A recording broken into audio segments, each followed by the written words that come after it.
अस्सलाम वालेकुम, welcome back to the cricket champion show. हाजिर है एक नए एपिसोड के साथ। हमारे पास अपडेट आ रही है भाई साहब, विराट कोहली के बारे में इतनी बड़ी अपडेट लेके आए हैं, आप सोच नहीं सकते। उसके बारे में बात करेंगे। उसके बाद Shane Watson as a head coach, इससे रिलेटेड क्या अपडेट आ रही है उस पर बात करेंगे।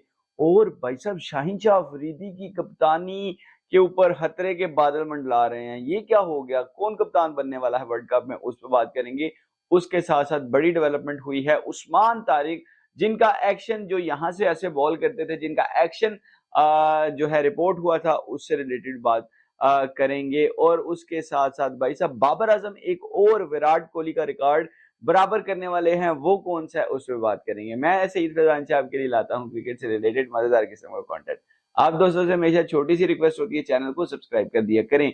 भाई सबसे पहले बात करते हैं द बिगेस्ट न्यूज, वो है the superstar batsman of this era Virat Kohli के बारे में। भाई साहब, किंग कोहली के बारे में बात करते हैं। इंडियन मीडिया के ऊपर इस टाइम जो सबसे ज्यादा चर्चा हो रही है, सबसे ज्यादा बात की जा रही है, वो विराट कोहली की जो वेस्ट इंडीज के अंदर रिकॉर्ड है उसको लेकर, और T20 वर्ल्ड कप के अंदर उनको शामिल ना किए जाने पे बात हो रही है। हाँ, मैं अगर क्रिकेट का फैन हूं, या मैं अगर इंडियन टीम देखता हूं, तो मैं बेशक उनका रिकॉर्ड वहां पे अच्छा ना हो, लेकिन भाई जब भी आईसीसी का टूर्नामेंट आता है ना, उसमें विराट कोहली का कोई भी सेकंड नहीं है, यानी कोई भी सानी नहीं है। तो अगर आप उनको ड्रॉप करते हैं तो भाई वो टीम मेरी समझ से बाहर है। ऐसी टीम जिसमें विराट कोहली खेल भी रहे हैं, यानी अभी रिटायर भी नहीं हुए, पूरी फॉर्म के अंदर हैं, और पिछले वर्ल्ड कप के अंदर टॉप रन गेटर भी हैं। उसके बाद हम कहते हैं कि विराट कोहली को भाई साहब टीम से निकाल दिया जाए, क्योंकि वो स्लो खेलते हैं, किसी यंगस्टर को मौका दिया जाए। ये बहुत ज्यादा बात हो रही है। और ये सिर्फ ऐसी बात नहीं हो रही, बहुत से स्पोर्ट्स जर्नलिस्ट हैं जिन्होंने इस बारे में ट्वीट भी किया है कि मैं भी विराट कोहली को वर्ल्ड कप में ड्रॉप कर दिया जाए और किसी यंगस्टर को उनकी जगह पे इंक्लूड कर दिया जाए। तो मुझे भाई, ये मेरे लिए एक दुखी बात है, क्योंकि भाई हम विराट कोहली आल्सो फैन। वो देखें भाई, पीछे विराट की पिक्चर है, यहाँ पे बाबर जो अच्छे प्लेयर हैं भाई उनकी पिक्चर्स पीछे लगी है, बुमराह की भी है, रिजवान की भी है, अफरीदी की भी है। तो मेरे लिए ये एक बड़ा शॉकिंग होगा, और फिर शायद मैं उतने शौक से इंडिया के मैचेस शायद मैं दिल नहीं करेगा। जैसे इस टाइम बाबर आजम पाकिस्तान टीम में खेलते हैं या किसी लीग क्रिकेट में खेलते हैं, तो मैच सिर्फ उन्हीं के लिए देखा जाता है। इसी तरीके से भाई किंग कोहली के लिए भी मैच देखा जाता है कि किंग कोहली खेल रहा है तो भाई देखेंगे। अदरवाइज जितने भी ये पिछली टेस्ट सीरीज देख लें, इससे पहले ऑस्ट्रेलिया वाली T20 सीरीज देख लें, यकीन करें उस तरीके से नहीं देखा। हर कंटेंट बनाना था उस घर से तो देखा, लेकिन वो एक क्रेज था कि भाई किंग कोहली, अफगानिस्तान वाली सीरीज में भी वो नहीं थे। तो ये मसाइल जो हैं रहेंगे, लेकिन किंग कोहली को ड्रॉप करना मेरी समझ से बाहर है। अगली जो अपडेट आ रही है वो हमारे पास आ रही है शेन वॉटसन। आपको पता है, पहले भी एक वीडियो में बताया था कि शेन वॉटसन को ऑफर की जा रही है पाकिस्तान टीम की कोचिंग, क्योंकि कोयटा ग्लैडिएटर की वो कोचिंग कर रहे हैं। तो मैंने पीसीबी ने शायद ये फैसला किया कि वो लड़कों के साथ अच्छे जल हैं, लड़कों का अच्छा समझते हैं। और एक ऑस्ट्रेलियन भी है, गोरा है, तो गोरा है तो गोरा होगा तो अच्छा होगा। इस पॉलिसी के तहत जो है उनसे बातचीत चल रही थी, डैरन समी से भी चल रही थी, लेकिन वो ऑलरेडी जो है वेस्ट इंडीज के कोच हैं वर्ल्ड कप के लिए। फिर माइक हैसन से बात चल रही थी, और शेन वाटसन का नाम भी आ रहा था। अब जो बड़ी अपडेट आ रही है वो शेन वाटसन से रिलेटेड ये आ रही है कि भाई उन्होंने बहुत भारी मुआवजा मांग लिया है, तकरीबन करोड़ों में उन्होंने अमाउंट मांगी है।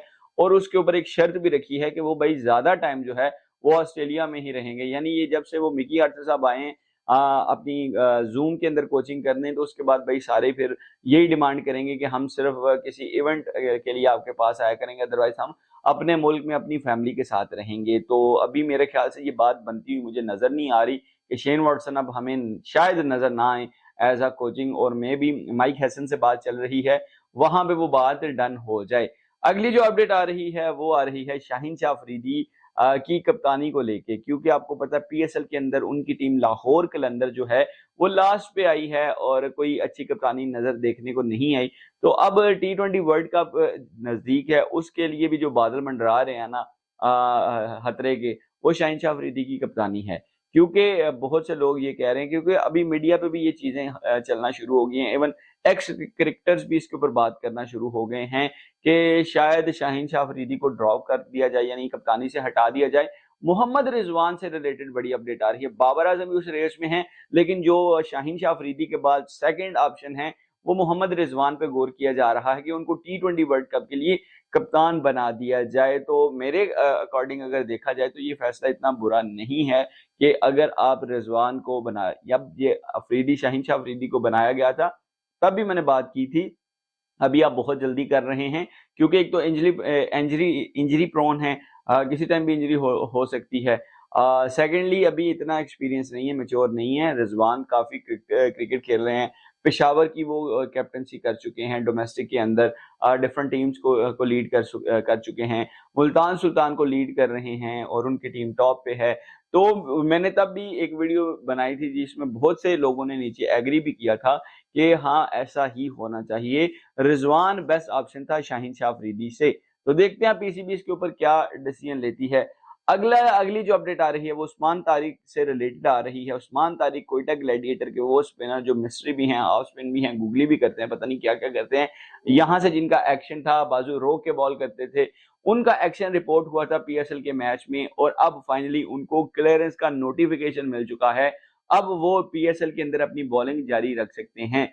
आज के मैच के लिए उनके लिए क्लियरेंस हो चुकी है। अगर कोयटा अपने स्क्वाड में उनको ऐड करना चाहता है तो वो कर सकते हैं, आज के मैच में वो बॉलिंग कर सकते हैं। तो उस्मान तारिक के फैंस के लिए काफी ज्यादा अच्छी न्यूज ये वाली है। दूसरी जो आखिरी आज के दिन की अपडेट है वो बाबर आजम से रिलेटेड आ रही है। बाबर आजम जो कि आपको पता है रिकॉर्ड पे रिकॉर्ड बनाए भी जा रहे हैं, पुराने रिकॉर्डों को तोड़े जा रहे हैं। रन 498 रन कर चुके हैं अभी तक पीएसएल के अंदर, 2 रन मजीद करेंगे तो 500 रन, और उम्मीद है ये 600-650 के करीब जाके रुकेंगे क्योंकि पहला प्ले ऑफ है, अगर जीत जाते हैं तो फिर ये डायरेक्टली फाइनल में चले जाएंगे। तो 2 कम से कम मैचेस बाबर के पास हैं। जो रिकॉर्ड ये नया बनाने जा रहे हैं वो विराट कोहली का रिकॉर्ड जो T20 क्रिकेट के अंदर 50 लगाने का यानी 50s लगाने का है, वो एक 50 पीछे हैं। 98 पे पहुंच चुके हैं, 97 पे पहुंच चुके हैं, 98 पे विराट कोहली हैं। तो एक 50 है कि फिर कर लेंगे। फिर ऊपर क्रिस गेल और एक और प्लेयर हैं जिनकी मोस्ट 50s इन T20 है, 112 50s का रिकॉर्ड अभी तक है। तो होप सो बाबर आजम बड़ी जल्दी इस रिकॉर्ड को अपने नाम करने वाले हैं। तो ये आज के दिन की अपडेट थी। थोड़ी देर बाद कोयटा वर्सेस कोयटा का मैच भी है मुल्तान के साथ, दोनों में से जो जीतेगा टेबल के टॉप पे आ जाएगा। 3rd पोजीशन पे कोयटा है, 2nd पे मुल्तान है। अगर मुल्तान को अपना 2nd स्पॉट बचाना है तो मैच जीतना पड़ेगा। कोयटा को अगर 2nd स्पॉट पे आना है तो भी ये मैच उनको जीतना पड़ेगा। तो बड़ा मजे का मैच होने वाला है, उस पर भी सारी फिर डिटेल आपके साथ लेके आएंगे। आज के लिए सिर्फ इतना ही था, उम्मीद करता हूँ आपको पसंद आया। अगर ऐसे ही क्रिकेट से रिलेटेड वीडियोस देखना चाहते हैं, अपडेट सुनना चाहते हैं तो भाई के चैनल को सब्सक्राइब कर लीजिएगा। फेसबुक पे देख रहे हैं तो पेज को फॉलो कर लीजिएगा। अपना बहुत सारा ख्याल रखिएगा, अपने इस भाई को अपनी दुआओं में, अपनी प्रार्थनाओं में याद रखिएगा। अगली वीडियो तक के लिए अल्लाह हाफिज।